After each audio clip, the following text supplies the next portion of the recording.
आग्रह बताने नहीं जा रहा हूँ, अपनी बात शेयर करने जा रहा हूँ। इसलिए मैं क्षमा चाहूँगा उन तथ्यों के प्रति जिनसे आप सहमत नहीं हों, और मुझे ज़्यादा खुशी होगी यदि आपकी असहमति होगी, क्योंकि मैं मान करके चलता हूँ कि विकास सहमति में नहीं, असहमति में होती है।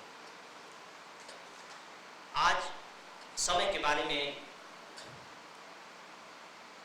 जो मेरी सबसे बड़ी चिंता है, शायद आप भी अगर समय को दूसरे दृष्टिकोण से देखने लगेंगे तो मेरी चिंता के साथ सहमति जताएंगे। जब मैं दुनिया के अनेक देशों में गया और जाने के बाद मैंने जानने की कोशिश की कि ये देश हमसे क्यों इतने आगे हैं। निश्चित रूप से वो आगे हैं, दूसरे मामलों में पीछे हो सकते हैं, लेकिन कम से कम भौतिक विकास के मामले में आगे हैं। और विचित्र बात ये है कि उनके पास एक चीज है और वो आगे हैं, और हमारे पास ऐसी एक भी चीज नहीं है जो न हो और हम सबसे पीछे। बहुत विचित्र विरोधाभास है। और मैंने बहुत गहन अध्ययन करने के बाद केवल 2 तथ्य मेरी समझ में आए। ये केवल मेरी अपनी बात है। नंबर 1 कि हमने कभी समय के महत्व को नहीं समझा, और नंबर 2 हम अपने ईमानदार नहीं हैं। और जब मैं ईमानदार नहीं है कह रहा हूं तो मैं सार्वजनिक ईमानदारी की बात नहीं कर रहा हूं, ऑनेस्टी टू आवरसेल्फ। हम अपने प्रति ईमानदार नहीं हैं, और निश्चित रूप से हम अपने प्रति ईमानदार नहीं हैं। ये बात इसी बात से जुड़ जाती है कि हम समय के प्रति ईमानदार नहीं हैं। और एक बहुत विचित्र सी चीज है कि दुनिया में जितने भी दर्शन शास्त्र हैं, मैंने बहुत से पढ़े हैं, या जितनी भी धार्मिक ऋचाएं हैं, धार्मिक किताबें हैं, चाहे वो बाइबल हो, चाहे वो कुरान हो, चाहे अवेस्ता हो, आप देखेंगे कि भारतीय चिंतन परंपरा में समय के बारे में जितना गहन और जितना व्यापक अध्ययन और विश्लेषण हुआ है, दुनिया के किसी भी दर्शन शास्त्र में नहीं हुआ, किसी भी दर्शन शास्त्र में नहीं हुआ। और हम उन सबको अपने जीवन में उतारते हैं, और यही विडंबना है कि हम उसको दैनिक जीवन में नहीं ला पाते। आप देखिए कि भारतीय दर्शन शास्त्र में समय क्या है। मैं थोड़ा सा इस पर आप लोगों का ध्यान इसलिए आकर्षित करना चाहूंगा ताकि हम पहले समय के महत्व को समझ सकें। मैं एक बात निवेदन करना चाहूंगा कि अगर आप सोच रहे होंगे कि मैं आपको समय प्रबंधन के बारे में कोई टाइम टेबल बताऊंगा कि 24 घंटे को कैसे जीना चाहिए, तो वह मेरा विषय नहीं है, क्योंकि आप सब जी रहे हैं और आप सब उसको जान रहे हैं। मैं केवल अपने व्याख्यान में 2-3 तथ्यों पर विशेष आज बताने जा रहा हूं। पहला यह कि हम समय के महत्व को समझें कि समय वाकई क्या है, और मैं थोड़े से अलग तरीके से अपनी बात रखने की कोशिश करूंगा। दूसरा यह है कि हम समय का इतना महत्व होने के बावजूद समय से विमुख कैसे हैं, और तीसरा यह है कि हम समय को कैसे साध सकते हैं, और ये साधने के कौन कौन से कोण हो सकते हैं, एंगल हो सकते हैं, कौन कौन सी दिशाएं हो सकती हैं। केवल मैं उन दिशाओं की तरफ आपका संकेत करूंगा। मेरा उद्देश्य केवल यही है कि समय के बारे में आप एक नए तरीके से सोचना शुरू करें। समय को अभी तक आप या तो कलाई में बंधी हुई घड़ी या आकाश में लटके हुए सूर्य के रूप में लेते हैं। मैं चाहता हूं कि इससे हटकर भी समय है, और वो कहां है, कैसे है, केवल मैं इसकी पहचान अगर आप लोगों के सामने थोड़ी सी भी करा सका तो मैं समझता हूं कि मेरा प्रयास सार्थक होगा। सबसे पहले मैं आता हूं समय के बारे में भारतीय दर्शन क्या है। हमारे यहाँ ईश्वर की जो कल्पना है, ईश्वर की कल्पना के लिए एक शब्द हमने दिया है स्वयंभू, अजन्मा। स्वयंभू का मतलब है जिसका जन्म स्वयं होता है, जिसके कोई माता पिता नहीं। मेरा छोटा सा प्रश्न आप लोगों से है कि आप क्या बता सकते हैं कि समय को किसने पैदा किया है? समय का माता पिता कौन है?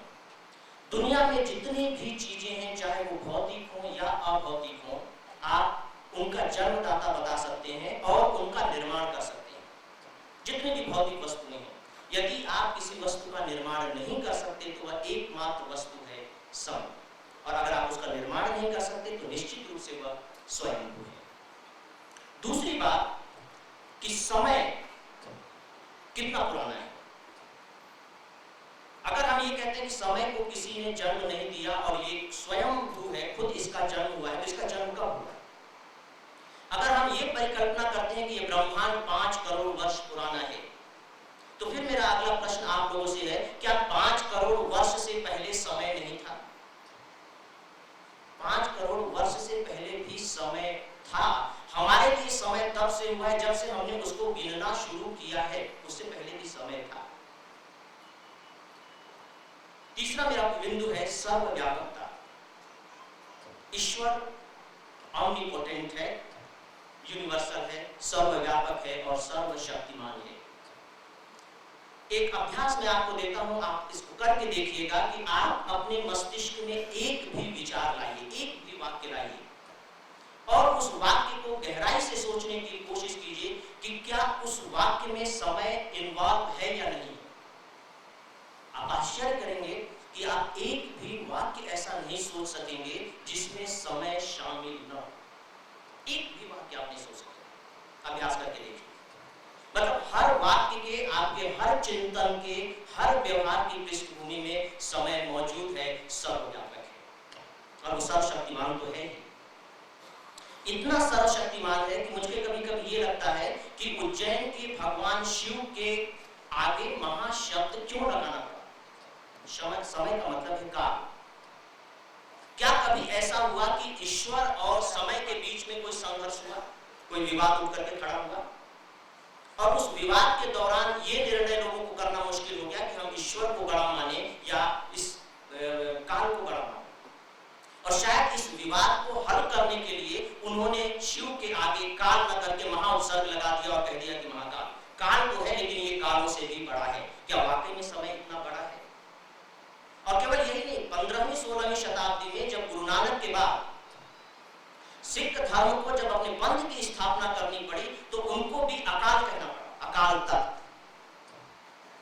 इसका मतलब लगता है कि कहीं ना कहीं जो काल है, जो समय है, शायद ब्रह्मा से प्रतियोगिता करता है, ईश्वर से प्रतियोगिता करता है। इतनी शक्ति उसमें है और निश्चित रूप से अगर आप इस काल को देखें तो उसने किसी को नहीं छोड़ा। अगर आप रामचरितमानस को छोड़ें, अगर हम रामायण खोलें तो राम आत्महत्या करते हैं सरयू में से, कृष्ण बहेलिए की तीर से मारे जाते हैं और ईश्वर को भी हर बार अवतार धारण करना पड़ता है। मतलब पहला स्वरूप नष्ट होता है और नए स्वरूप का उदय होता है। मतलब ईश्वर भी काल का ग्रास बनता है। इससे मुझे लगता है कि क्या वाकई में समय इतना जबरदस्त शक्तिशाली है।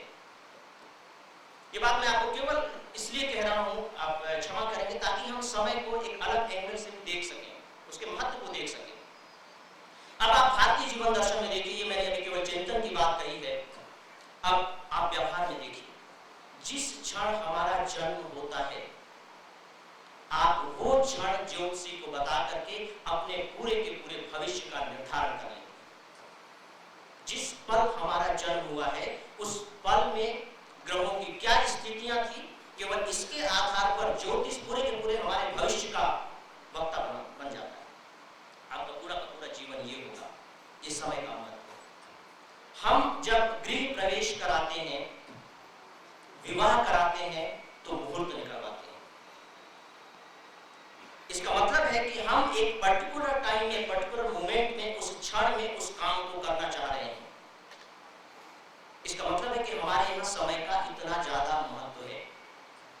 एक और भी विचित्र महत्व आप भारतीय दर्शन में देखेंगे कि हमारे यहाँ एक शब्द है कल।